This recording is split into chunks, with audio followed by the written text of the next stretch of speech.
অস্ট্রেলিয়ার যে ক্রিকেটে পরিকাঠামোয় অনেক ইনভেস্টমেন্ট হয়, কিন্তু খেলোয়াড়দের পিছনে কিন্তু আর্থিক ইনভেস্টমেন্ট খুব একটা হয় না। এই এক্সপেকটেশনটা ওরা স্ট্যান্ডার্ড সেট করে দেয় যে সেই জন্য স্টিভ স্মিথ প্র্যাকটিসের পরে উবের বুক করে বাড়ি ফিরে। অস্ট্রেলিয়া স্পোর্টসে ওভারঅল আপনি অলিম্পিকে তারা তিন নম্বর জায়গা থাকে মেডেলের জায়গা থেকে, এবং সুইমিংয়ে তো সবসময় হায়েস্ট থাকে। তা একটা এতগুলো দেশের মধ্যে এতগুলো উন্নত দেশের সঙ্গে সে ফাইট করে 3 নম্বর জায়গায় থাকছে অলিম্পিকে, ইউএসএ চায়নার পরেই। আবার ধরুন ওয়ার্ল্ড কাপে ফুটবলে ওয়ার্ল্ড কাপ খেলছে, তো ক্রিকেটে তো সেই 87 সাল থেকে জিতে চলেছে, হকিতে তো চূড়ান্ত সফল। তো এই যে একটা দেশে এতগুলো স্পোর্টসে ওরা সফল হচ্ছে, তার মানে তার বেসিক সিস্টেম, সামাজিক সিস্টেম অ্যান্ড পরিকাঠামোগত সিস্টেমটা অনেক ডেভেলপ। এবার যাকে আপনি বলবেন গ্রাম, মানে ধুধু করে যেদিক পানে চাই কোনোখানে জনমানব নাই, সেখানে গিয়ে একটা বসতি হয়েছে, ওখানে একটা খেলার মাঠ পাবেন আপনি। সেই যে খেলার মাঠ পাবেন, ওটা সেই রোঁয়া ওঠা, ঘাস উঠে যাওয়া, পাথরের মাটি এরকম টাইপের না, প্রপার গ্রাউন্ড। এইবারে ভাবুন নদীমাতৃক দেশ বাংলা, সেখানে একটা প্রপার সফট ক্রিকেটের গ্রাউন্ড কেন থাকবে না? কেন শুধু সব সময় ঘুরে ফিরে ইডেন গার্ডেন? और ये धोनी की हुई जी गजब ग्रिप कैसे एसआरएमबी जैसे एसआरएमबी टीएमटी बार की विन ग्रिप टेक्नोलॉजी सीमेंट के साथ बनाए मजबूत पकड़। Grip is important. আমার প্রিয় বাংলা ভাষায় দুটো অত্যন্ত পরিচিত প্রবাদ আছে। প্রথম প্রবাদটা হলো গেও যোগী ভিক পায় না। দ্বিতীয় প্রবাদটা চেনা বামুনের পৈতের দরকার পড়ে না। দুটো প্রবাদ বিভিন্ন পর্যায়ের, বিভিন্ন সময়ের, বিভিন্ন মানুষের ক্ষেত্রে খাটে, কিন্তু একই মানুষের ক্ষেত্রে কি দুটো প্রবাদ খাটতে পারে? এরকম সংখ্যাটা খুব কম। কিন্তু আজকে আমাদের মধ্যে, আমাদের স্টুডিওতে, এক্সট্রা টাইম বাংলা স্টুডিওতে এমন একজন ব্যক্তি রয়েছেন, তিনি ভারতীয় দলের হয়ে খেলতে পারতেন, তিনি বাংলার হয়ে প্রতিনিধিত্ব করতে পারতেন, কোনোটাই হয়নি। তাই বলে কি তিনি একেবারে ক্রিকেট থেকে হারিয়ে গেছেন? তাও কিন্তু নয়। বরঞ্চ কলকাতার বুকে অলি গলিতে গজিয়ে ওঠা ট্রেনিং সেন্টার নয়, তিনি একজন হাই পারফরমেন্স কোচ, এবং অস্ট্রেলিয়ার মতো জায়গাতে গিয়ে, অস্ট্রেলিয়ার মতো দেশে গিয়ে তিনি কোচিং করান, এবং হেলাফেলা করার মতো কোচ কিন্তু তিনি নন। তিনি কিন্তু রিকি পন্টিং, জাস্টিন ল্যাঙ্গার, তাদের সমসাময়িক, তাদের সঙ্গে কোচিং করেছেন। এরকম একজন মানুষের সঙ্গে পরিচয় করে দেবো, সিদ্ধার্থ ব্যানার্জি। সিদ্ধার্থদা, এক্সট্রা টাইম বাংলার স্টুডিওতে স্বাগত। অনেকভাবে এই পডকাস্টটা বা অনুষ্ঠানটা শুরু করা যেত, আমি এইভাবে শুরু করলাম, এবং আপনার কাছে প্রথম প্রশ্নটা একটু মজার ছলে করছি। সেটা হচ্ছে, অস্ট্রেলিয়ায় কি বয়স বাড়ানো চলে, বা মেলবোর্নে যে থাকে সে কি জালি আধার কার্ড নিয়ে অ্যাডিলেডে এসে খেলতে পারে শেফিল্ড শিল্ড? না, আমি ইনফ্যাক্ট আমাকে যখনই অনেকে প্রশ্ন করে যে আচ্ছা এটা না একটু এলাবোরেট করে বলি আমি। এই যে জালি করে যেটা হয়, এটার একটা সীমিত সময়সীমা থাকে। একটা জায়গায় গিয়ে যতই আপনি খালি রাস্তা ভাবুন, ওটা কিন্তু একটা জায়গায় গিয়ে বটলনেক হয়ে যাবে, একটা জায়গায় গিয়ে ওটা আটকে যাবে, ধরা পড়ে যাবেন, এক্সপোজড হয়ে যাবেন। তো ইনস্টেড অফ এই চিটিং করে, শর্টকাট করে একটা জায়গায় যেয়ে লাভ নেই। আলটিমেটলি একটা জায়গায় যদি আপনি খেটে যান, সেটা অনেক সারা জীবন থাকবে। কালকেই আমি এই জায়গায় বলছিলাম যে আমার এখন 50+ বয়স, কিন্তু এখনও আমার আউটসুইং হয়, বিকজ আমি যখন আউটসুইংটা শিখেছি, তখন ওটাকে অনুশীলন করেছি ঘন্টার পর ঘন্টা। তখন আমি বয়স, এই সার্টিফিকেট এসব নিয়ে ভাবিনি। তো এইবারে যেটা আপনার কথা অনুযায়ী বলি, অস্ট্রেলিয়ার ক্রিকেট কাঠামোতে স্পেশালি গ্রাউন্ড লেভেলে কোনো করাপশনের জায়গায় নেই। যে ওদের মডেলটা এমনভাবে রাখা আছে যে সেখানে এই ধরনের জিনিস করতে হয় না, প্রত্যেকে খেলার সুযোগ পায়, প্রত্যেকের মধ্যে খেলাটাই বেশি ফোকাস থাকে। আমাদের মতো নয় যে অনেক ক্ষেত্রে আমাদের দেখবেন যে খেলার বাইরেটাই খুব ইম্পর্টেন্ট হয়ে যায়, খেলাটাকে একটা নিমিত্ত হিসেবে দেখা হয়, একটা যান হিসেবে। গন্তব্যটা অন্য জায়গায়, যে কি করলে ওখানে যাবে, খেলে যাওয়া যাবে, অভিনয় করে যাওয়া যাবে, কি তাড়াতাড়ি আমি ওখানে যাবো, পয়সা, মান, সম্মান, প্রতিপত্তি, এই যে ঘটনাটা। অথচ দেখুন, যদি খেলাটাই মন দিয়ে খুব করে মানুষে, Sachin Tendulkar is the biggest example. যে লোকটা একদম সাধারণ মধ্যবিত্ত ঘর থেকে এসে কথা ভালো করে বলতে পারতো না, উচ্চ শিক্ষিত নয়, কিন্তু খেলাতে সে ডক্টরেট, মানে ডক্টরেট লেভেলে বাইরে। কেন না, ও জানে যে আমার ব্যাটটা যদি কথা বলে, ব্যাটে যদি আমি রানটা করি, আমি যদি ইমরান খানকে খেলতে পারি, এমনি লোকে বলবে আরে এই তো বিস্ময় বালক, এমনি লোকে আমাকে তখন এগিয়ে আসবে যশ, মান, প্রতিপত্তি, অর্থ এসব নিয়ে। তো এই আগে যেমন লোকে খেলাটাই ফোকাস করতো, কত ভালো খেলে ওই জায়গাটায় যাব। এখন যেন আমার সবসময় মনে হচ্ছে এখন ফেম, পপুলারিটি, জনপ্রিয়তা এগুলোতে বেশি ফোকাস হয়ে গিয়ে একটা রাস্তা খুঁজছে। সেই রাস্তাটা হয়তো এক্ষেত্রে খেলা, কি অনেক ক্ষেত্রে তাড়াতাড়ি IPL খেলে ফেলবো, কি তাড়াতাড়ি মানে বাংলার যে লিগগুলো হয় সেগুলো খেলবো। কিন্তু আলটিমেটলি এটাতে না তাদের ব্যক্তিগতভাবে কোনো উন্নতি হবে, না দলের অ্যাঙ্গেল থেকে উন্নতি হবে। যেমন বাংলা যদি আপনি এক্সাম্পল দেখেন, সারা বাংলায় কত ক্রিকেটার আছে যাদের কাছে আমরা পৌঁছতে পারছি না আনফর্চুনেটলি। সেই যদি আমি তো নিজে ফিজিক্যালি গিয়ে দেখে এলাম, তো সেটার দিকে যদি আমরা ফোকাস দিই তাহলে কিন্তু আমাদের পরনির্ভর হয়ে থাকতে হয় না। আচ্ছা, আপনি অস্ট্রেলিয়া থেকে অনেকদিন পরে এলেন, কত বছর পরে এলেন কলকাতায়? আমি কলকাতায় রিসেন্টলি এসেছিলাম একবার, কিন্তু আমার গ্যাপগুলো খুব বড় বড় থাকে। মানে আমি ধরুন 2023-এ এসেছিলাম ইনসিডেন্টলি, তার আগে আমি 2016, ওকে, মানে এরকম 2016-র পর 2023 এবং তারপর 2025 25। এখন ফেব্রুয়ারির শেষে মার্চ মাস শুরু হয়ে গেছে। এক্সপিরিয়েন্সটা কিরকম? বিভিন্ন জায়গায় আপনি ঘুরেছেন, হ্যাঁ এখনো পর্যন্ত অনেকগুলো একাডেমিতে গেছেন। হ্যাঁ কোন খারাপ জিনিসটা, আমি খারাপ জিনিসটা এই জন্য বলছি, যারা আমাদের এক্সট্রা টাইম বাংলার নিয়মিত দর্শক, যারা বাংলা ক্রিকেটকে খুব ক্লোজলি ফলো করছেন, তারা কিন্তু এরকম ভাববেন না যে এখানে আমরা বাংলা ক্রিকেটের নিন্দা করতে বসছি। না, না। এরকমটা একেবারেই নয়। আমরা যেটা চাইছি যে বাংলা ক্রিকেট নিয়ে একটা ময়নাতদন্ত করতে, এমন একজন মানুষের সঙ্গে যিনি বাংলা ক্রিকেটটা গুলে খেয়েছেন, এখন বিদেশে গিয়ে তিনি তার কাজটা করছেন। তো সেক্ষেত্রে আপনার কোথায় গিয়ে মনে হলো ল্যাকটা কোথায়? প্লেয়ারদের ইন্টেন্সিটি, ভালো কোচের অভাব, না পরিকাঠামোর অভাব? কোয়েশ্চেনটাকে এক্সটেন্ড করছি এই কারণে, এই কয়েক সপ্তাহ আগে আমার সঙ্গে ঋদ্ধিমান শাহর কথা হচ্ছিল। তো ঋদ্ধিমান নিজের এক্সপিরিয়েন্স থেকে বললো যে আমার মা সপ্তাহে 210 টাকা ফেরত দিতেন, আমি রোববার বাড়ি ফিরতাম, বাড়ি ফিরে গিয়ে মার হাতে 50 টাকা দিতাম, এবং আমি ডরমেটারিতে থাকতাম, কষ্ট করতাম। কোলে মার্কেটে ঋদ্ধিমান শাহ থাকতেন। এটা তখনকার সময় যখন আন্ডার-17 খেলছেন, ওই সময়কার কথা বলছে। এখনকার ছেলেদের মধ্যে ইন্টেন্টটা নেই। আমি জিজ্ঞেস করলাম কেন? বলছে বোর্ড এখন অনেক টাকা খরচা করে, এখন আন্ডার-16, আন্ডার-19 প্লেয়াররাও ইকোনমি ক্লাসে ট্রাভেল করে, 5 স্টার হোটেলে থাকে উইথ ফ্রি ওয়াইফাই, কিন্তু পারফরমেন্স যখন দেখা যাচ্ছে তখন কিন্তু খুব মিডিওকার। এটার কারণ কি? মাইন্ডসেট, না সবটাই ভাবে? এটার সঙ্গে দেখবেন গান, শিল্প জগৎ, অভিনয়, সব জায়গাতে দেখবেন লোকে বলে 90s ওয়াজ আ গোল্ডেন এজ।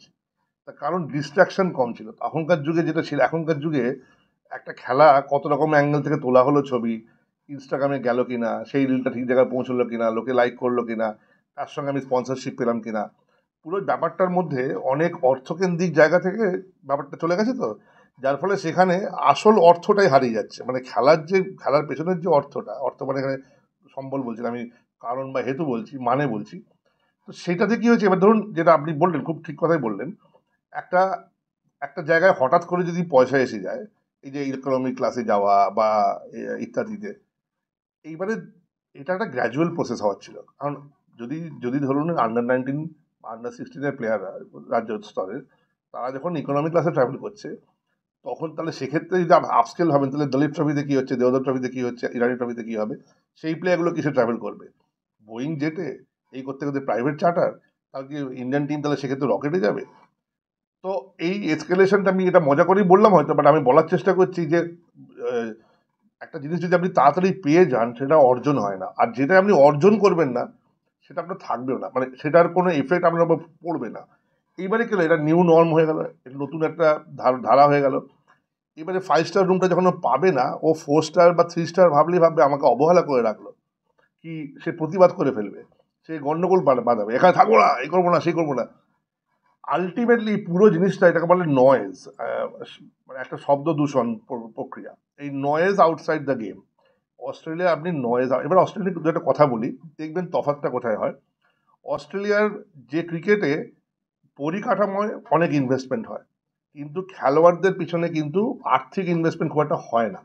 এই এক্সপেকটেশনটা ওরা স্ট্যান্ডার্ড সেট করে দেয় যে সেই জন্য স্টিভ স্মিথ প্র্যাকটিসের পরে উবের বুক করে বাড়ি ফিরে যান। হ্যাঁ একদম, ভাবাই যায় না বিরাট কোহলি যাবেন ফিরোজ শাহ কোটলা থেকে বা ইডেন গার্ডেন্স থেকে একটা উবের বুক করে টিম হোটেলে, এটা ভাবাই যায় না। ক্লাব লেভেলে পয়সা দিয়ে খেলতে হয়। আমি যখন এখানে খেলেছি লোকাল ডিভিশনে, পয়সা নিয়ে খেলেছি, ওখানে গিয়ে ভাবছি যে পয়সা দিয়ে খেলতে হয়। আমি এখন প্রথম অস্ট্রেলিয়া খেলতে যাই, আমি ওভারসিজ প্লেয়ার ছিলাম, সো আমি এক্সাম্পটেড ছিলাম, যাকে পয়সা দিয়ে খেলতে হচ্ছে না। কিন্তু জেনারেলি ওখানে সমস্ত প্লেয়ারকে আপফ্রন্ট পুরো সিজনের জন্য একটা সাবস্ক্রিপশন ফি দিয়ে দিতে হয়। সে আপনি সিজনে দুটো মানে ম্যাচে খেলেন। ক্লাবিসের টাকা দিয়ে বলার হ্যাঁ, মেটান, হ্যাঁ, হ্যাঁ। তাই তো নাকি? Exactly. তো সব স্তরে এটা হয়। এবার ধরুন ক্লাবের যারা টপ প্লেয়ার্স থাকে 1-2 জন, তারা ওই টপ প্লেয়ার জায়গাটা পৌঁছিয়ে নিজের এলিজিবিলিটি প্রমাণ করে তখন ক্লাব থেকে তারা একটা ইয়ে পায়, মানে কি এক্সেমশন পায়, ঠিক আছে, সাম্মানিক যেটা। সাম্মানিক টাকা এক্সট্রা দিচ্ছে না, তাকে হয়তো একটা কিট গিফট করলো এবং তার Okay. সাবস্ক্রিপশনটা ওয়েভ অফ করে দিল, এইটুকু, বাড়াবাড়ি কিছু নেই। কিন্তু যেটা যেটা আমার সবসময় মনে হয় যে ওয়াই অস্ট্রেলিয়ান ক্রিকেট, এবং শুধু ক্রিকেট না, অস্ট্রেলিয়া স্পোর্টসে ওভারঅল, আপনি অলিম্পিকে তারা তিন নম্বর জায়গা থাকে মেডেলের জায়গা থেকে, এবং সুইমিংয়ে তো সবসময় হায়েস্ট থাকে। তা একটা এতগুলো দেশের মধ্যে, এতগুলো উন্নত দেশের সঙ্গে সে ফাইট করে 3 নম্বর জায়গায় থাকছে অলিম্পিকে, ইউএসএ চায়নার পরেই।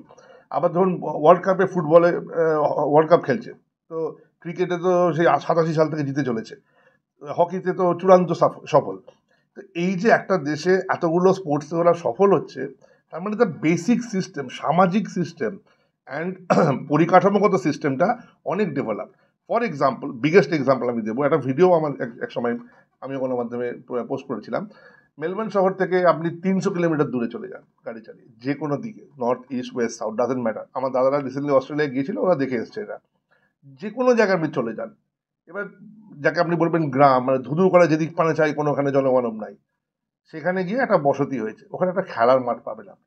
সেই যে খেলার মাঠ পাবেন, ওটা সেই রোঁয়া ওঠা, ঘাস উঠে যাওয়া, পাথরের মাটি এরকম টাইপের না, প্রপার গ্রাউন্ড। এইবারে ভাবুন, নদীমাতৃক দেশ বাংলা, সেখানে একটা প্রপার সফট ক্রিকেটের গ্রাউন্ড কেন থাকবে না? কেন শুধু সব সময় ঘুরে ফিরে ইডেন গার্ডেন্স? আপনি শুধু ইডেন গার্ডেন্স আর ইস্টবেঙ্গল মোহনবাগান মাঠ ছেড়ে দিলে, ময়দানে গিয়ে একবার দেখে আসুন কোন ময়দানের মাঠটা ক্রিকেটে খেলার জন্য যোগ্য। এক তো মাঠের আয়তন অত ছোট। এবার ধরুন কম্পিটিটিভ লেভেলে আপনি যখন নরেন্দ্র মোদী স্টেডিয়ামে খেলতে যাচ্ছেন, সেখানের বাউন্ডারি লাইন, একটা উইকেট থেকে বাউন্ডারি লাইন যতদূর, তার মধ্যে আমাদের একটা মাঠ গোটা হয়ে যাচ্ছে, হাইকোর্ট মাঠ হয়ে যাচ্ছে। হাইকোর্ট মাঠ হয়ে যাচ্ছে। তো সেখান থেকে আমার এখনও আমার মনে আছে, একটা খেলা ছিল, আমি আসাম থেকে খেলছিলাম এগেন্স্ট ইস্ট বেঙ্গল, বাপ্পাদা একটা বলের এজ করেছিল, এজটা থার্ড ম্যানে গিয়ে ক্যাচ লুপেছিল। তো এইরকম ছোট ছোট ক্যারাম বোর্ডের মতো মাঠে খেলে আপনি রান করবেন হয়তো। এবার আপনারা ভাবছেন যে কেন বড় মাঠে গিয়ে বড় লেভেলে ওই বলটা তো ক্যারি করবে না, কি আপনি যেটা ধরুন স্টেপ আউট করে 6 মারছেন, ওটা বাউন্ডারি লাইনে ক্যাচ হয়ে যাবে। তো এগুলো তো আসে, এটা একটু অন্যদিক হয়ে গেল। বাট আমি বলার চেষ্টা করছি যে পরিকাঠামোগতভাবে অস্ট্রেলিয়ার সঙ্গে আমাদের তফাৎটা হচ্ছে, ওখানে একটা টিম ওয়ার্ক চলে।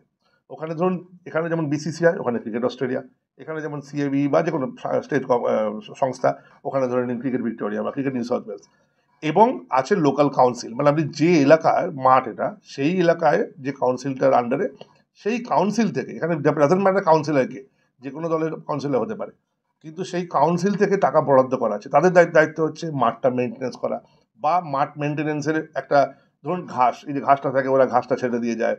তারপরে ধরুন পিচের ব্যাপারটা ক্লাব থেকেই করে, কিন্তু পিচটাকে তৈরি করে দেওয়া, ক্লাব তো হালকা রক্ষণাবেক্ষণ, একটু জল দেওয়া আর রোল করা, কিন্তু অ্যাকচুয়ালি পিচটাকে তৈরি করে দেওয়া, খারাপ হয়ে গেলে সেটাকে আবার এস্টাবলিশ করা, এগুলো করে কাউন্সিল থেকে। এবার ক্লাব চালাবার জন্য যে হয়, এই যে প্লেয়ারগুলো খেলছে, বল কেনা, এই কেনা, এত সাবস্ক্রিপশন পাচ্ছে, লোকাল এলাকার যারা থাকছে তারা স্পন্সরশিপ করছে, স্পন্সরশিপ দিচ্ছে। সেটা সত্ত্বেও ক্রিকেট অস্ট্রেলিয়া যেটা মেন বোর্ড, তারা ক্রিকেট ভিক্টোরিয়ার থ্রু দিয়ে এখানে গ্রান্টস দেয়। সো ইটস এ ভেরি, এই টাকাগুলো গিয়ে পৌঁছায় 300 কিলোমিটার দূরে। ফিল হিউজ খুব, এখন সেখানে আমাদের সেকেন্ড ডিভিশন ক্লাবের কর্তারা কয়েকটা আইপিএল এর টিকিটের জন্য আর কি করেন সকলেই জানি আমরা। আমি আপনার কথায় আসি, আমি অস্ট্রেলিয়া ক্রিকেট নিয়ে আরেকটু আলোচনা করবো, হ্যাঁ। তার আগে আপনার বিষয়ে কথা বলে ধরুন, কোথায় খামতি হলো, কেন রঞ্জি ট্রফি খেলতে পারলেন না বাংলার হয়ে, বা কেন ইন্ডিয়া এ পর্যন্ত গিয়েও ফিরে আসতে হলো? আমি টেস্ট ডেবিউ অনেক পরের কথা বলতে আসছি না, কিন্তু কোথায় গিয়ে আটকে গেলেন আপনি? এটা এখন হয়তো তখন তো এখন ক্রিকেটের পরিকাঠামো বলুন বা ক্রিকেট ব্যাপারটা in the 90s was very different to cricket 2025। তখন আমাদের কাছে সুযোগ বলুন বা প্ল্যাটফর্ম বলুন দুটো, একটা রঞ্জি ট্রফি, রঞ্জি থেকেই তো এসকেলেট করে আপনি দিলীপ দেহদার যাচ্ছেন, বাট রঞ্জি ট্রফি আর ইন্ডিয়া। এবারে একটা মধ্যবিত্ত ছেলের ক্ষেত্রে এটা 5,000 টাকা, এটা 1.5 লাখ টাকা। এই মধ্যবিত্ত ছেলের ক্ষেত্রে এক হচ্ছে খেলাটাকে চালিয়ে যেতে হবে, লক্ষ লক্ষ কোটি কোটি মানুষের দেশ বা শহর বা রাজ্য। তো এই টিমটা যদি আপনি ঢুকতে না পারেন, আপনি nobody will look at you. আমি একটা নেটে গিয়ে কোনো অবজারভার দেখবে না এই ছেলেটা দুর্দান্ত বল করছে, তো এটা হয় না কি করা যাবে? এটা তো সারাদিন কারেক্ট। 10 মিনিটে 4টে বল করতে বলা হয় যে এটা তো কি আর বোঝা যায় যে 4টে বল বা 4টে শট খেললে Correct. এটা কত ভালো ব্যাটসম্যান এইবারে অনেক কিছু ওইটুকুর মধ্যে অনেক কিছু হয়, তো একটা কনস্ট্যান্ট প্রসেস অফ থাকে যেটা আবার ঘুরে ফিরে সেই অস্ট্রেলিয়া চলে আসবে বারবার। বাট যেটা তখন আমার সময় যেটা হলো সেটা হচ্ছে যে at that point of time যদি আপনারা বাংলা দলটাকে দেখেন, সেই সময় ছিল প্রশান্ত বৈদ্য ফ্রম বিদার, চেতন শর্মা ফ্রম হরিয়ানা, এরা, তারপরে আরো অনেকেই ছিল। তো যদি রেস্ট অফ ইন্ডিয়া বলুন, আমি যদি পেস বলের অ্যাঙ্গেল থেকে বলি তো পেস আমি বলে বলছি না, ছিল সম্পূর্ণ ভারতী বলতেন rest of Rest of India. India। হ্যাঁ, এমনকি উইকেট কিপার ছিল আদিল শেখ ফ্রম দিল্লি, আমার মনে আছে সবাইকে কে ছিল ওখানে, মানে মোটামুটি Srikanth Srikanth Kalyani from Pune. Arun Lal, so that was the Ashok team Malhotra, exactly. তো এখানে রাজা ভেঙ্কট। রাজা ভেঙ্কট, তো এই টিমটার মধ্যে আপনি যদি দেখেন জায়গা দুটো একমাত্র সাগরদা খেলতো এখান থেকে। তো এই টিমের মধ্যে আপনাকে প্রশান্ত বৈদ্যকে বসিয়ে দিয়ে কোনো বাঙালি ছেলেকে লোকালি খেলাবে এই থট প্রসেসটা ছিল না। আমার একটা আজকালে তখন বেরিয়েছিল নিউজ পেপারে যে ওই সময়টায় আমার একটা পিক ফর্ম থাকে, প্রতি ক্রিকেটার একটা পিক ফর্ম থাকে, সেটা আবে কুরুবিলারও ছিল একটা সময়, তারপরে ইয়ে হয়ে গেল মুনাফ প্যাটেলের ছিল। প্রতিটা ক্রিকেটার একটা পিক ফর্ম টাইম থাকে, তার থেকে আগে তবু তো গ্রোথ থাকে, পরে আস্তে আস্তে সেটা পড়তে থাকে মেন্টাল জায়গা থেকে, যে করুন না এত রান করে দলে আসছে না, এখানে মেন্টাল স্ট্রেংথ ধরে রাখাটা টাফ। কিন্তু করুন না যে রান করছে বা তার অ্যাভিনিউজ পাচ্ছে, আজকে ধরুন প্রচুর ছেলে আছে আইপিএলে খেলছে, বিভিন্ন রকমভাবে আইপিএল না পেলে তারা বেঙ্গল লিগ খেলছে বা তাদের স্টেট লিগ খেলছে। So there is a platform to play. আমাদের সময় যদি রঞ্জি ট্রফি না খেলো কোনো লাভ নেই, আর সেকেন্ড প্ল্যাটফর্ম, এবার ধরুন মধ্যবিত্ত ছেলে, একটা আর্নিং দরকার, টাকা তো সবসময় দরকার, বাবা রিটায়ার করে যাচ্ছেন সরকারি চাকুরি, সেখানে আপনি কী করবেন? ছেলে কী করে? ক্রিকেট খেলে। রঞ্জি খেলে না, রোজগার আছে নেই, চাকরি আছে নেই, এতগুলো নেইর মধ্যে আপনাকে চুজ করতে হবে, তাহলে আমি সংসার চালাবো কী করে? ঠিক। তখন আপনাকে একটা ব্যাক স্টেপ নিতে হবে যে আমি কী পারি। তাহলে এখন ধরুন তখনকার যুগে ছেলেরা খেপ ক্রিকেট খেলতো, বা কেন খেলতো? বিরাট ওখান থেকে 500, 600, 100, 150 কনস্ট্যান্ট টাকা আসতো, তাতে ওটা তার সাংসারিক জায়গা থেকে সে, এখন তো সেটা লাগে না। তো this were lot of other reasons. আমারও কিছু খামতি ছিল, আমার কোনো গাইড ছিল না, আমার কোনো পার্সোনাল কোচ ট্রেনিং। এবার ধরুন একটা ভালো athlete, high level high performance athlete হয়ে গেলে তার যে সাপোর্ট সিস্টেম লাগে, যে তার একটা ভালো প্রপার বোলিং শু। আমি আমার জীবনের প্রথম ব্যাট পেয়েছি স্পোর্টিং ইউনিয়ন ক্লাব থেকে, যেটা মানে লোকে তো খেলা শুরুতেই ব্যাট পেয়ে যায়, এখন আপনি যে বললেন 5 স্টারে যাচ্ছে। তো আমি ওই 89 করেছি, কালীঘাটের সঙ্গে ম্যাচ বাঁচিয়েছিলাম, যে কালীঘাট একদিনে সবাইকে হারাচ্ছে, এমনকি মোহনবাগানকে হারিয়ে দিয়েছিল, একদিনে না হোক 2 দিনে, কিন্তু হারিয়েছিল। 6টা রঞ্জি ট্রফি প্লেয়ার ছিল। এই যে অর্জনের কথায় ফিরে আসছি, তো this was a constant fight. আর আমি আমার কাজটা করতে পারি। আপনি ফার্স্ট ডিভিশনে একটা ম্যাচে আমি 7 উইকেট পেলাম, সেই কাজে মহারাজ সেঞ্চুরি করলো, আমাকে হেডলাইন্স ছিল স্টেটসম্যান। সো নিউজ মিডিয়া আমাকে খুব প্রমোট করতো in the sense, but at the end of the day it didn't work out. আমি বলতে পারবো না কেন ইট ডিডন্ট ওয়ার্ক আউট, বাট যাই হোক, মানে সুযোগটা আসেনি, সেটা আসেনি যখন ভেবে লাভ নেই।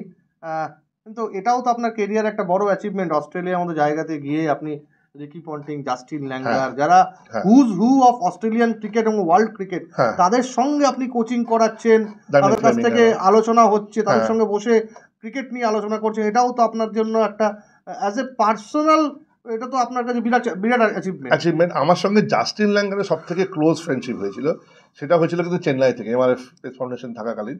জাস্টিন ল্যাঙ্গার যে টিমটা নিয়ে অস্ট্রেলিয়া থেকে এসেছিল এখানে, তো সেই টিমের ক্যাপ্টেন ছিল জাস্টিন ল্যাঙ্গার। সেই টিমে শেন লিও ছিল, ব্রেটলি দাদা ছিল, গ্যাভিন রবার্টসন ছিল, সব পরবর্তীকালে ইন্ডিয়া খেলে, অস্ট্রেলিয়া খেলে। তো অনেক অস্ট্রেলিয়ার উদীয়মান ক্রিকেটাররা ওই একাডেমি টিমটাই ছিল, আর আমাদের তরফ থেকে রবি শাস্ত্রী ক্যাপ্টেন ছিলেন, আর এমআরএফ এর পেস বোলাররা, মানে আমরা সব খেলতাম। আর তখন আমাদের উদীয়মান ক্রিকেটার ছিল রাহুল দ্রাবিড় ইত্যাদি। তো আমি টকিং অ্যাবাউট 1993, 96 দ্রাবিড়ের অনেক debut হয়। আগেকার কথা। হ্যাঁ, তো ওই তখনও জাস্টিন ল্যাঙ্গার অস্ট্রেলিয়া হয়ে খেলেনি। জাস্টিন ল্যাঙ্গার আমার একটা প্লেয়ার ছিল, অবভিয়াসলি খুবই ট্যালেন্টেড ইত্যাদি, কিন্তু সেই লোক শারজা যখন গেছে, আমাকে ওখান থেকে শারজা এয়ারপোর্ট থেকে হাতে লেখা চিঠি পাঠালো, 3 পাতার চিঠি। সময় দেখুন কত, 3 পাতার চিঠি লিখিয়ে পুরো, যে আমি তোমাকে পার্থে I want to bring you across Perth. কারণ জাস্টিন ল্যাঙ্গার যখন ইন্ডিয়া এসেছিল তখন আমি কথা হচ্ছিল যে একটু ফার্স্ট্রেটেড লাগছে, আর তো কোনো অ্যাভিনিউ নেই, আমার তো খেলাটা আটকে আছে। ঠিক ঠিক। হ্যাঁ, রান করছি, উইকেট করছি, বাড়ি চলে আসছি, আর এর বেশি কিছুই হচ্ছে না। তো তখন আমি ওকে ইনিশিয়েটিভ নিতে বলেছিলাম যে এই খেলা যদি আমার এখানে শুধু শুধু টাইম নষ্ট হচ্ছে আমার, I want to go and play then, তাহলে বড় লেভেল অফ ক্রিকেটটা খেলে আসি, মানে বাইরে, আউটসাইড অফ ইন্ডিয়া। তো জাস্টিন ল্যাঙ্গার তখন বলেছেন হ্যাঁ হ্যাঁ, I will definitely help you out, and he did help me out. তো তখন আমি ওয়াকা গিয়ে প্রথম যে লিগটা খেলি, সেটা আবার 2 জন ছিলেন, একজন গ্রেগ চ্যাপেল, একজন জাস্টিন ল্যাঙ্গার। তো সৌরভ জানেন আপনার হ্যাঁ, এটাকে বলতে যাচ্ছিলাম যে বাঙালি গ্রেগ চ্যাপেল কোনো একটা বাঙালির কাজে গ্রেগ চ্যাপেল এসেছিল আর কি। But Greg Chappell was very committed. Greg Chappell Taj Samudra থেকে আমাকে সৌরভ গাঙ্গুলি কাজেও এসেছিলেন, সৌরভ গাঙ্গুলিকেও ব্যাটিং এর টিপস দিয়েছিলেন 2003 সালে Australia. Is a great player, batting নিয়ে কোনো ইয়ে হবে না। তবে বাট সিচুয়েশনালি আমার ক্ষেত্রে উনি হেল্পফুল ছিলেন এবং আমাকে অফিসিয়ালি তাজ সমুদ্র থেকে ফ্যাক্স করে চিঠি পাঠিয়ে লিখেছেন, use my name as a reference by all means. সেটা আমি এখনো আন্ডারলাইন করে রেখে দিয়েছি চিঠিটা। তো যাই হোক, তো that was the inroad to the whole thing. এইবারে ধরুন ক্রিকেট ভিক্টোরিয়া একটা প্রজেক্ট হয় যেখানে ওরা ওইটাই কিন্তু আমি ওই মানসিকতার ডুপ্লিকেশনটা এখানে হলো। কিন্তু আমি যেই অস্ট্রেলিয়াতে পশ্চিমবাংলায় এসে প্রত্যন্ত জায়গাগুলো গেছি, মাইথন যেখানে একটা পাথুরের জঙ্গলকে কেটে সেখানে মাঠ তৈরি করা হয়েছে, সেখানে ছেলেরা leg spin off spin ball করছে, অ্যামেজিং ট্যালেন্ট সবাইকার। So there is talent everywhere, তাই না? তো আমি তখন ওইটাই ডেপ্লিকেট করলাম যে আমরা একবার, আমি গ্রাহাম ইয়েলফ অ্যান্ড দামিয়ান ফ্লেমিং, আমরা ফ্লাই করে গেলাম ওয়াগা বলে একটা জায়গা, নিউ সাউথ ওয়েলসের একদম প্রত্যন্ত জায়গা। সেটা মেলবোর্ন থেকে আমরা ফ্লাই করলাম 12টা সিটারের একটা ফকার ফ্লাইটে। সেটা যেই এই পাখার ব্লেডের মতো করে, মানে উড়ন্ত জিপ মনে হবে, প্রপেলারের মতো, কোনো জেট ফেট না, 12টা সিট। সেখানে গাড়ি পাইলট যে সেই আপনার লাগেজ নামাচ্ছে প্লেন থেকে, একটি লোক আর কি।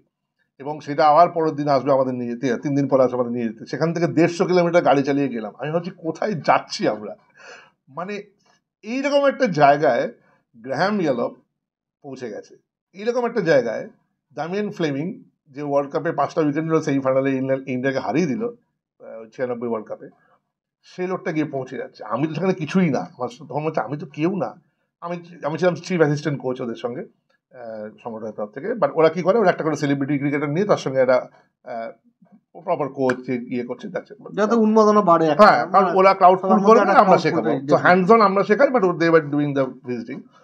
তো তখন এই এক্সপিরিয়েন্সগুলো দেখছিলাম যে ওরা কীভাবে দেখে cricketing approach of Aussies are very different. মানে যেভাবে ক্রিকেটটাকে দেখে, আমাদের এখানে শুরুতেই ব্যাট বল নিয়ে আমরা শুধু ব্যাটিং আর বোলিং করছি। ওখানে এভাবে হয় না, ওখানে ব্যাটিং বোলিংটা খুব কম হয়। রেকটিফিকেশন করো, ঘন্টার পর ঘন্টা ব্যাটিং করতে হয় না, নেটের মধ্যে 2টো ব্যাটসম্যানকে পাঠায় একসঙ্গে। এটা আমি এখানে প্রচলন যে কটা জায়গায় গেছি সে কটা জায়গায় বলেছি যে আমাদের ক্রিকেটের সবথেকে বড় ডেফিসিয়েন্সি সেটা হচ্ছে আমরা ম্যাচ প্র্যাকটিসের মতো করে প্র্যাকটিস করি না। Net practice should be a duplication of match practice. যে হেলমেট পরে ম্যাচে খেলবেন সেই হেলমেট পরে নেট প্র্যাকটিস, যে ব্যাট নিয়ে ম্যাচে খেলবেন সেই ব্যাট নিয়ে ব্যাটিং। আপনারা দেখবেন প্রচুর লোক আছে এখানে একটু ভাঙাচোরা ব্যাটেও ব্যাট করে নেয়, নেট প্র্যাকটিস তো, বা হেলমেটটা ওই পুরোনো হেলমেটটা পরলো, নতুন হেলমেট পরে মাঠে খেলতে গেল। তো এখানে হয় না এগুলো, মানে ইটস জাস্ট ইউর ফিজিক্যাল ডুপ্লিকেশনটা ম্যাচে হবে। নাম্বার 1, ট্রাভিস হেড, স্টিভ স্মিথের আপনি দেখুন, খুব মনে হয় খুব টেকনিক্যালি সাউন্ড, হাজার রান করে দিচ্ছে, বিকজ স্টিভ স্মিথ একটা সময় অফ স্টাম্পে 6 স্টাম্পে গিয়ে ব্যাট করে চলে আসছে। বোলার এমন মন্ত্রমুগ্ধ মতো দেখছে, বোলার তাকে ওখানেই ফলো করছে, 3টে উইকেট ফাঁকা কিন্তু। সো এই ওদের কাছ থেকে যেটা শেখার আছে সেটা হচ্ছে ওদের অ্যাপ্রোচ টুয়ার্ডস ক্রিকেট। ওরা প্র্যাকটিস করে ম্যাচের মতো। ওরা মাঠে গেলে 3টে বল খেলার পর যে ছেলেটা ব্যাট করছে তাকে এদিকে চলে আসতে হয়, এবং সে যে আসে, সে যদি লেগ স্টাম্পে একটা বল খেলে, সে ওদিকে তাকিয়ে যাচ্ছে, মানে কিন্তু নেটে খেলা হচ্ছে, কিন্তু সেখানে কোনো ফিল্ডার টিল্ডার তো কেউ নেই, তার দিকে তো নেট। ও এরকম ফ্লিক করে ওই দেখাচ্ছে এবং মুখে বলছে 1 করে দৌড়চ্ছে উইকেটের ডান দিক দিয়ে, যেটা নিয়ম, কারণ বাঁ দিক দিয়ে তো নন স্ট্রাইকার ছুটে আসবে এবং গুড লেংথেও পা পড়ছে না সেক্ষেত্রে, মানে ডেঞ্জার জোনে করে সেখান দিয়ে গেল, করে ব্যাটটা কোনো রকমে লাগিয়ে আবার ব্যাক করছে, মানে ছুঁয়ে ব্যাক করছে যে সেকেন্ড রানটা হবে কিনা। রাইট হ্যান্ডে ব্যাটটা ধরছে, দেখা যায় এদিকে। এইটা ওরা করছে, ভাবুন। এইবারে এতে কি হচ্ছে, মাসেল, আমাদের সবাইকার ক্রিকেট চেঞ্জ হয়ে গেছে। আপনি যদি আমাকে কালকে ব্যাট নিয়ে নামিয়ে দেন, যে কোনো খেলায় যে কোনো জায়গায় দেখবেন এগুলো আমাদের ডিএনএতে চলে এসছে, বিকজ এটা ওদের যদি আন্ডার 13 বা 6 ইয়ার্স ওল্ড থেকে করে, 7 ইয়ার 8 ইয়ার 9 ইয়ার 10 ইয়ার 13 ইয়ার্স, তো এই 13 বছর বয়স থেকে যদি আপনি এটা করেন, আপনি যখন 18 বছর বয়সে 5 বছর প্রত্যেক সপ্তাহে আপনি করে আসছেন, তো ডিএনএ দিয়ে চলে আসবে, তো যে দৌড়ে গিয়ে ব্যাট থেকে চলে আসে। এবং যেরকম উনি বলছেন যে অস্ট্রেলিয়ান ক্রিকেট যেভাবে চলে, আমি ছোট্ট একটা এক্সাম্পল দিয়ে দেবো। কয়েক বছর আগে বাংলার কোচ ছিলেন অরুণ লাল এবং এখন লক্ষ্মীরতন শুক্লা, এই দুজন কিন্তু এই ম্যাচ স্টিমুলেশন প্র্যাকটিসটা শুরু করেছিলেন বাংলা রঞ্জি দলে। যে যেরকম জার্সি পরে, যে কিট পরে ম্যাচে খেলবে, সেরকমভাবেই প্র্যাকটিসটাও করতে হবে। এবং চন্দ্রকান্ত পণ্ডিত বিদর্ভের কোচ থাকার সময় বা এমপির কোচ থাকার সময় এটা কিন্তু প্রচলন করেছিলেন। কিন্তু সিনিয়র দলে দেখা যায় ওনার বক্তব্য যে জুনিয়র দলে যাতে এটা হয় বা স্কুল ক্রিকেট বা কিডস ক্রিকেট যারা Correct. খেলেন তারা যাতে এটা করলে পরে হ্যাঁ তাদের আপগ্রেডেশন হবে। এইবারে আমি এটাই বলছি, this is the biggest difference. আমাদের অস্ট্রেলিয়ান ক্রিকেটের তো জনসংখ্যা তো কম। এই ওদের যেটা হচ্ছে, আমাদের যে লেভেল অফ ট্রেনিং আমরা ন্যাশনাল লেভেলে গিয়ে পাচ্ছি, বা ধরুন দেবদত্ত ট্রফি প্লাস লেভেলে গিয়ে পাচ্ছি, even okay let's say Ranji trophy level থেকে পাচ্ছি, ধরুন আমি ধরলাম রঞ্জি ট্রফি খুব প্রোগ্রেসিভ লেভেল, সেখান থেকে পাচ্ছি, সেইটা কিন্তু ওইখান থেকে পাচ্ছি, পাওয়াটা ওখান থেকে শুরু হলো। এবার যে ছেলেটা এখানে গেল 22 বছর বয়সে যেতে পারে, ও 12 বছর বয়স থেকে ক্রিকেট খেলছে কিন্তু, বা 10 বছর বয়স থেকে 12 বছর ধরে একটা ক্রিকেট খেলে গেছে। কিছু জিনিস বদভ্যাস আর সুঅভ্যাস দুটোই একসঙ্গে বসে যায়, হ্যাবিটস ডাই হার্ড। তো ওখানে বলে if habits die hard then build some good habits, তো because they will die hard. তো তখন ওই ছেলেটাকে বলছে, শোনো ভাই, আমরা না আজ থেকে ম্যাচ অনুযায়ী প্র্যাকটিস করবো। এইটা হচ্ছে অথই জলে পড়বে, অথই জলে something new is always something uncomfortable. আপনি একটা নতুন যদি বড় প্যালেসে আপনি যদি কুঁড়ে ঘরে থাকেন, তখনই চোখ পড়ে যাবে। আমি প্যালেসে নিয়ে আপনার ছেলের ভয় লাগবে, ভূতের ভয় লাগবে, তাই তো? ভূত টুত কিছু নেই, কিন্তু এটা একটা মেন্টাল একটা ওভারওয়েলমিং জায়গা তৈরি হয়। সেইখানে গিয়ে স্লাইডিং করা, এই করা সব। এখন আপনি ইডেন গার্ডেন্সে প্র্যাকটিস করছেন, সেইখানে আপনি একটা বল স্লাইড করে থামাবেন, আর হাইকোর্ট মাঠে আপনি ছাল উঠে যাবে, করতে পারছেন না। তাহলে আমরা we are waiting till we are getting to a level. এইবারে ভালো লেভেলে এসছো রঞ্জি ট্রফিতে, now will focus on fielding. তাহলে ওই মাঝে মাঝে একটা করে ওই নীতিশ বেরোবে, মাঝে মাঝে একটা করে জাদেজা বেরোবে, রেগুলার জাদেজা বেরোবে না। মানে আমি ফিল্ডিং অ্যাঙ্গেল থেকে বলছি। তো দিস ইজ দ্য থিং, যে আমাদের yes BCCI lot of money, সব অনেক ইনভেস্টমেন্ট হচ্ছে, অনেক কিছু হচ্ছে, কিন্তু গ্রাসরুট আনফর্চুনেটলি আজও গ্রাসরুট লেভেলে আমি এই যে এত ঘুরে এলাম, আমি দেখলাম যে ট্যালেন্টের কোনো অভাব নেই। বারবার বলছি, অস্ট্রেলিয়াতে আমি গিয়ে দেখেছি যেটা, আমাদের ছেলেরা অনেক বেশি কারেক্ট ক্রিকেট খেলে। এবং আপনারাও দেখবেন যদি টিভিতে খেলা দেখেন, আপনি দেখুন না, এই যে কনস্টার 70 রান করে গেল, রিভার্স র্যাঙ্ক শট মেরে মেরে ও করছে না, র্যাম্প শট মেরে মেরে জাসপ্রীত বুমরাকে র্যাম্প শট মেরে 6 মারছে। এটা একটা অ্যাটিচিউডের জায়গা। ও যদি ফেলও করতো, ওকে কেউ গুলি মেরে বসিয়ে দিত না, কি করে এলি বলতো না। আরেকটা জিনিস দেখবেন, আপনি এখানে খেয়াল করে দেখবেন, যদি কোচিং যান, যে কোনো জায়গায় কোচিংয়ে যাবেন, দেখবেন they have the right to slap. যে কোনো গুরুজন, coach, they have the right to slap, but they forget there is a duty of clap. এই ডিউটি অফ ক্ল্যাপটা না করলে একটা ব্যাটার বুঝতে পারছে না যে সে ভালো শটটা কোনটা, খারাপ শটটা বুঝতে পারছে, এইটা করলি ওটা করলি, কিন্তু ভালো শট হলে বলতে হবে গ্রেট শট, বিউটিফুল, দারুণ মারলি ওটা। That will not only be inspiring, ওদের ডিকশনারিতে ভালো শটটা বসে গেল, ও তার মানে ওইটা হচ্ছে ভালো শট না। এবং সেই এক্সাম্পল সে নিজেই সেট করছে। আজ অব্দি খুব কম ছেলে বুঝতে পারে না, আমি 1-on-1 জিজ্ঞেস করেছি, ওরা বুঝতে পারে না what is a good ball when they are bowling, what is a good bat when they are batting. এইটা আমি শিখেছি 1993-তে, যখন ডেনিস লি দাঁড়িয়ে আছে, আমরা বল করছি, যাতে কারোর কোনো হীনমন্যতা না হয়, কারণ bat ball down the leg একটা বোলার জানে, কিন্তু একটা গুড লেন্থ বল WB আমার নাম বল ছেড়েছিল, বোল্ড হয়েছিল, এটা যে ডেনিস লি পায়ে জড়িয়ে ধরে, এক্সেলেন্ট স্টাফ করছে। তখন আমি শিখলাম, তখন তো অস্ট্রেলিয়া আমি যাইনি, তো আমি জানতাম না, কিন্তু অস্ট্রেলিয়াকে আমি দেখলাম যে ওরা খুব যেটা ভালো হয় সেটাকে অ্যাপ্রিসিয়েট করে। দারুণ জিনিস, যেটা ভালো সেটাকে অ্যাপ্রিসিয়েট করা উচিত। এবং আমার এই অনুষ্ঠানের অনেকটা শেষ প্রায় পর্যায়ে চলে এসেছি।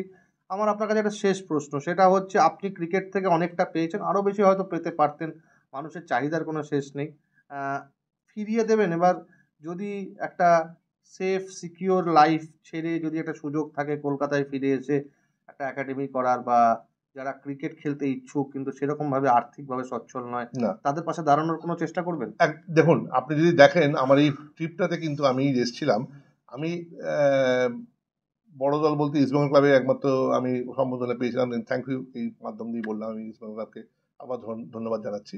কিন্তু আমি মাইথনের মতো একটা প্রত্যন্ত জায়গায় গেছি, শিলিগুড়ির মতো নর্থ বেঙ্গলে গেছি। মাইথন প্রত্যন্ত নয়, আমি তার পাশের এলাকার ছেলে, বার্নপুর যথেষ্ট বড় জায়গা। আমি বলতে চাইছি এটাই যে মাইথন একটা মফস্বল জায়গা, মফস্বল জায়গা বলতে, এবং বাট যে মাঠটা আমি গিয়েছিলাম সেইটা মাইথন জায়গাটা হয়তো নয়, বড় ভুল হয়েছে। আমি যে মাঠটায় গিয়েছিলাম সেটা কিন্তু বেশ খাটনি করে জায়গাটা পৌঁছতে, বললাম যেটা ঘাস কেটে মানে জঙ্গল কেটে মাঠ হয়েছে।